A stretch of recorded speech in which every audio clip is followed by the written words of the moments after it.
Yeah, the Trudeau government is spending 1.7 million of our tax dollars trying to push carbon taxes on other countries. Okay, so during one of these United Nations climate conferences that they'd love to go overseas and build taxpayers a bunch of money for, the government decided to launch what it's calling a global carbon pricing challenge. Okay, that's bureaucratic gobbledygook for essentially trying to push carbon taxes on other countries, to get other countries to put a carbon tax. So not only are you paying the carbon tax every time you go to the gas pumps, every time you use natural gas to stay warm, every time you go to the grocery store, but it turns out you're also paying through your tax dollars for the Trudeau government to try to get other countries to adopt a carbon tax. Now, if that doesn't sound like a waste of money to you yet, well, it gets even worse. So the government has this goal of getting 60% of global emissions covered by the carbon tax.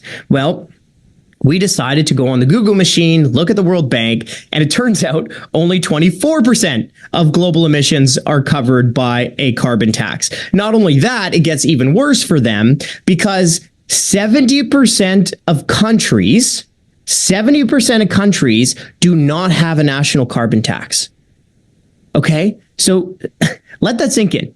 Canada, 1.5% of global emissions. Canadians need to stay warm. It's a cold country. Need to drive far. It's a big country. Canada pays a carbon tax when 70% of countries around the world do not have a national carbon tax.